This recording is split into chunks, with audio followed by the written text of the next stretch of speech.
Le décodeur de la communication, un podcast de l'agence Maverick. Quand tu arrives chez Moderna, certes, tu es déjà au relais d'un titre de DIRCOM pendant 1 an et demi environ, chez Genzyme Biologics. Exactement, donc c'est de la thérapie génique contre les maladies neurodégénératives ophtalmiques. Oui, Genzyme Biologics, c'est une biotech française donc qui a été créée par Bernard Gilly et qui a un projet qui est magnifique, qui a développé une thérapie génique pour redonner de la vision aux personnes qui souffrent d'une maladie rare qui les rend aveugles. C'est la neuropathie optique de Leber et en gros, c'est une thérapie qui redonne de la vision, voire la vue à des personnes qui l'ont perdue en l'espace de 3 mois. C'est très violent. Pour la plupart, c'est des hommes entre 15 et 30-35 ans, mais ça peut être un peu plus large. Donc, c'est un peu un miracle, en fait, ce qu'a développé cette biotech française. Ça aussi, en termes de cause, ça, c'est les maladies rares et l'engagement auprès des maladies rares, c'est quelque chose que j'ai découvert chez Novartis. Et c'est quelque chose aussi qui m'a attirée chez Moderna parce que il y a aussi, même si c'est pas à court terme, il faut le temps du développement clinique, du développement de la recherche, mais il y a des choses qui vont se passer à ce niveau-là aussi. J'ai l'impression qu'il y a toujours cette histoire de cause qui est super importante pour toi. C'est-à-dire que tu me disais que les rencontres ont fait que tu as évolué. Parfois, on doit te prendre un peu, entre guillemets, pour un mouton noir. Quand on te chasse, on te dit « Oui, mais madame Caillet, il y a peut-être un poste de DIRCOM. Ah oui, mais vous avez quand même un parcours un peu bizarre. » Mais ce que je trouve incroyable, c'est que le vrai fil rouge, c'est l'humain. Ce sont les causes. Ah oui, complètement. Et je pense que ça aussi, en tout cas, c'est propre à chacun. Je sais qu'il y a des personnes qui peuvent communiquer sans être convaincues. Et c'est aussi pour ça que moi, je suis chez l'annonceur et pas côté agence parce que je n'aurais pas pu travailler ou communiquer ou faire des recommandations sur des sujets pour lesquels je ne suis pas convaincue. Après ça, je dis pas qu'il y a pas un intérêt, que c'est pas intellectuellement intéressant, mais à titre personnel, je suis tellement drivée justement par les valeurs, les causes, les missions que je me vois pas ailleurs. Et c'est ça qui a drivé parce que la communication et les métiers de communication, c'est des métiers, je trouve, qui est fantastique parce que c'est un des rares métiers où il y a encore la place pour l'émotion. Et c'est aussi pour ça que le journaliste, c'était l'information et moi, il me manquait l'émotion.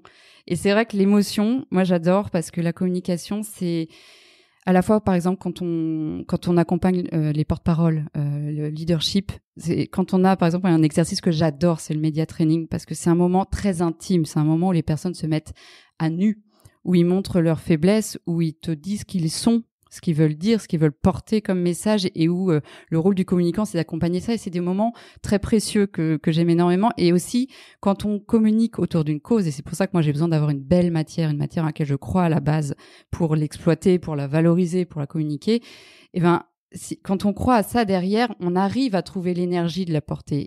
Et d'autant plus quand parfois, c'est des combats qui sont compliqués. Et dans la pharma, on sait que l'industrie pharmaceutique, moi, le nombre de fois où on m'a dit « Mais Clotilde, t'es passé des droits de l'homme à l'industrie pharmaceutique, t'as vendu ton âme. » Et je dis « Mais absolument pas. » Et c'est ça aussi ma mission.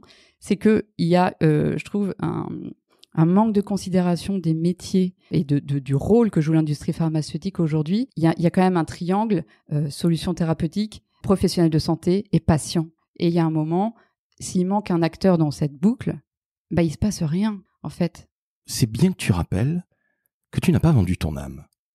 Et ça, il faut que nos plus jeunes le comprennent, c'est que les causes, on les trouve partout où on le veut, et qu'on le veuille ou non, les big pharma ou les biotech comme Moderna vont permettre de foutre une énorme claque à des cancers et à d'autres maladies.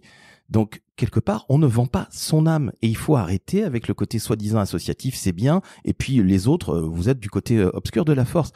Merci de le dire, Clotilde, parce que ça va inspirer beaucoup de gens parce que tu n'as jamais vendu ton âme et je tiens à te féliciter. Et cette émotion, on la voit parce que on sent que tu es une femme, entre guillemets, au bon sens du terme, émotive et je trouve ça fantastique. Parce que on a de plus en plus de gens qui font de la com un peu comme des politiciens de manière un peu froide. Non, notre métier c'est le plus beau du monde. Donc oui, on peut verser sa petite larme. Et moi j'ai versé ma petite larme. Je parle encore de la cérémonie des JO quand Céline Dion est venue chanter alors que je n'apprécie absolument pas cette dame. Moi aussi je suis ma petite larme pour Céline Dion. Voilà, donc Céline, c'est une innocente. Non, trêve de plaisanterie. Vous venez d'entendre à l'instant même, je crois, un des plus beaux témoignages du décodeur. On ne vend pas son âme parce qu'on passe d'une industrie à l'autre et des industries, entre guillemets, industries qui sont très différentes.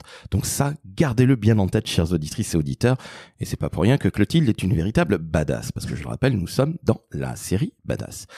Chez Moderna, qu'est-ce que tu fais très concrètement? Parce que c'est une entreprise en France d'une 20aine de salariés. Tu es toute seule à la com, si je dis pas de bêtises. Exactement. Donc, courage. Il y a du travail. Qu'est-ce que tu fais? Aucune de tes journées ne se ressemble, mais c'est quoi ton quotidien, entre guillemets? Alors c'est ça que j'adore en fait, c'est le propre des métiers de la communication, mais c'est aussi le propre encore plus des métiers de la communication dans les biotech, et je pense que vraiment aucune journée ne se ressemble. Et c'est surtout que, et ça je pense aussi un conseil pour les personnes qui envisageraient de travailler dans la communication, c'est qu'il faut pas être contrôle fric, il faut pas vouloir tout maîtriser, parce que le propre de la communication c'est que on n'est jamais prêt à ce qui va arriver dans la journée. On pense qu'on va faire telle tâche, et puis au final, il y a une demande d'un journaliste, il y a une crise, il y a un beau sujet qui tombe, il y a le directeur général qui demande quelque chose. Donc en fait, on n'est jamais prêt. On maîtrise pas ces journées. Et moi, ça j'aime bien parce que j'ai besoin d'adrénaline. Je suis quelqu'un j'aime pas quand ça ronronne. J'aime bien être challengé. Et donc dans les biotech, ce qui est très intéressant et ce que j'adore, c'est que moi je suis quelqu'un j'aime bien avoir les mains dans le cambouis, et j'aime bien avoir en même temps être dans la stratégie, comprendre les tenants et les aboutissants. Et dans les biotech, en fait, on est quand même sur des équipes très restreintes. Tu viens de le dire, on est 20, 21 en France, mais ça s'applique un peu à l'ensemble de Moderna, ce qui fait que typiquement, on est très proche des échelons décisionnaires des grands leaders, comme Stéphane Bancel, comme Chantal, typiquement, et on a très vite leur vision. On est très challengé, c'est-à-dire qu'aussi le niveau d'exigence est très élevé parce qu'on est très exposé, parce que en gros, si on fait pas notre travail ou si on le fait mal, on n'a pas une équipe de 15 personnes, on va pas, il y a pas à chercher le responsable, c'est soi-même le responsable. Et c'est pareil, ça veut dire qu'il faut être à la fois très opérationnel et à la fois très high level, très dans la stratégie. Il faut savoir être dans le day-to-day, il faut savoir prendre le pas de recul et voir est-ce que je suis en train de faire tout ce qu'il faut faire, est-ce que je suis en train d'anticiper le moyen terme, le long terme. En fait, il faut être tout le temps en remise en question et en même temps délivrer, être dans l'action. Donc c'est ça qui est une espèce de gymnastique intellectuelle que moi j'adore. Et je le fais pas toute seule parce que je suis quand même accompagnée d'une agence. Une agence où du coup c'est un modèle qui est différent. C'est-à-dire que je suis toute seule en tant que salariée, collaboratrice à la communication. Mais d'une part, j'ai une agence, et ça, moi, c'est un modèle que j'avais déjà testé et qu'on avait mis en place chez Novartis, c'était de se faire accompagner d'experts métiers. J'avais une de mes premières DIRCOM qui m'avait dit, tu sais Clotilde, shit in, shit out. Ça veut dire que si tu ne briefes pas bien, si tu n'informes pas bien, si tu ne donnes pas bien les outils aux personnes avec lesquelles tu travailles pour faire un travail de qualité, que tu ne leur laisses pas le temps de faire ce travail de qualité, on te fera des recommandations qui seront de mauvaise qualité, mais ce sera ta faute. Il faut avoir la même exigence parce que très souvent, la communication, on dit, tiens, allez, fais-moi un communiqué, fais-moi...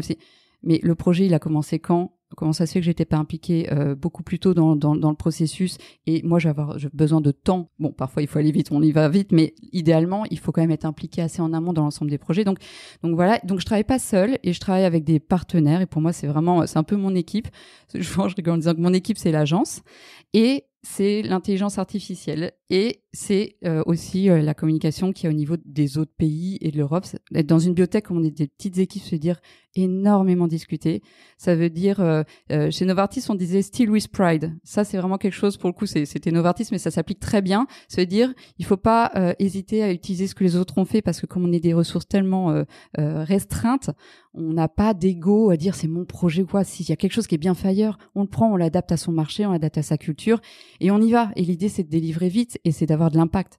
Parce que ça aussi, c'est la biotech, c'est que on peut pas se permettre de se faire de la communication pour se faire plaisir. On n'a pas des budgets illimités, on n'a pas des équipes illimitées. Donc, ce qu'on fait, il faut que ce soit pas pour servir son ego, se faire plaisir, il faut que ça ait un impact. Il y a des KPIs derrière et il faut que ça délivre. Donc, c'est assez exigeant, mais c'est assez excitant aussi. Clotilde, sache-le, ce que tu viens de dire, c'est vraiment une très très douce musique à mes oreilles. Bien briefer une agence, c'est fondamental. On ne peut pas se reposer que sur la créativité ou la stratégie ou l'intelligence de l'agence. On ne connaîtra jamais mieux l'entreprise et tes problématiques que toi. 2, il ne faut pas se faire plaisir. Alors ça, il faut le rappeler que quand même, la communication, c'est communiquer vers des gens, des parties prenantes, pas uniquement vers soi. Ah oui, j'aime pas. Et évidemment, il y a toujours une partie de j'aime pas dans ce qu'on fait, évidemment, sinon, voilà, ça servira à rien. Mais tu viens de rappeler 2 fondamentaux absolument essentiels. Et still with pride, allez, on choure sans avoir honte, et on y va même en étant flamboyant. Eh bien, dans un grand groupe, je trouve ça tout à fait normal, puisqu'on est là pour échanger entre pairs. Exactement. Et c'est ce qui se passe, donc, si j'ai bien compris, chez Moderna, sur les autres territoires, tu échanges avec tes homologues, c'est ça ? Exactement, on échange et c'est passionnant parce que si on est dans une époque bien spécifique pour l'entreprise, c'est l'entreprise qui est en train de grossir, qui évolue. Donc en fait, c'est aussi ça qui m'a passionné dans le projet, c'est que en fait, souvent ce que je dis, c'est que la communication, quand on prend un poste, il y a 2 postes en un. Il y a le poste officiel, c'est-à-dire c'est la fiche de poste, c'est ce pourquoi tu viens, t'amènes ton expertise de communication. Et il y a la fiche officieuse, c'est la défense du métier de la communication. La création, la construction. Parce que c'est un métier qui est très jeune. Tout le monde pense pouvoir faire de la communication et il y a toujours une légitimité qu'il faut aller gagner. Il faut défendre son périmètre, il faut défendre le fait que la communication, c'est une expertise. Et ça, c'est un travail qui est un travail quotidien. Et ça, c'est pour ça que moi, je travaille toujours énormément avec mes pairs et je m'appuie beaucoup sur mes pairs. J'ai eu la chance de travailler au niveau global, au niveau local. Donc, je connais aussi les attentes du global, du local. Et je pense qu'on a tous intérêt, en tant que communicants, à se serrer les coudes pour que la fonction existe et la reconnaissance qu'elle mérite au sein de l'entreprise. Chez Moderna, comment est-ce qu'on prend la communication ? Je suis sûr que c'est surtout pas une entreprise anti-com. Je me trompe ? Non, alors déjà, moi, par exemple, avant d'intégrer une entreprise, je regarde comment sont structurées les équipes. Et typiquement, chez Moderna, moi, je suis au comité de direction en France, et la communication, déjà, quand elle est ou au COMEX ou au CODIR, on peut déjà se dire que il y a une considération de la fonction en tant que telle parce que elle n'est pas comme interne sous les RH et comme externe sous les affaires publiques et que vraiment c'est une fonction qui est considérée comme une expertise à part entière. Donc moi ça c'était un des critères et aujourd'hui moi justement si j'ai fait le pas de côté d'aller des big vers des plus petites structures, c'est pour aussi avoir la main plus sur tout ce côté décisionnaire, stratégique. Et c'est vrai, tu disais que quand on est dans une entreprise qui considère que la communication compte, c'est-à-dire que tu es au COMEX, et tu fais bien de le dire. Au CODIR, oui, au CODIR. Oui, alors j'ai toujours eu du mal à faire COMEX, CODIR. C'est plus global, le COMEX. Excuse me, sorry. Mais ça montre bien que la com est prise au sérieux. Oui, la communication est prise au sérieux. Après ça, par exemple, moi, c'est une création de poste. Et ça aussi, j'adore, parce que déjà, chez Gensight, c'était une création de poste, la communication. Donc, je pense que il faut croire que j'aime bien essuyer les plâtres. Donc, faut beaucoup de résilience, de pédagogie, d'empathie. Faut énormément de patience. Il faut faire son trou. J'ai toujours fait confiance au temps. C'est-à-dire qu'on prend le temps de faire la preuve de son expertise et de l'apport de l'expertise pour l'entreprise. Et je pense quand on travaille la communication et qu'on travaille pour le projet, pas pour soi, pour le projet, pour la mission, pour les leaders, au bout d'un moment, assez naturellement, il y a un respect qui s'installe, un respect pour la personne, un respect pour la fonction, et la communication trouve sa place. Ça n'empêche pas qu'il faut faire de temps en temps des petits rappels et qu'il faut toujours préserver aussi son périmètre. Mais je pense quand on fait la preuve de l'efficacité, d'où l'importance aussi de faire une communication, pas pour se faire plaisir, mais une communication qui vienne vraiment soutenir et qui a un impact, parce que c'est ça qui est important, au bout d'un moment, ça paye. Et au bout d'un moment, on a fait la preuve par les délivrables, par l'efficacité de l'importance du métier et de l'expertise.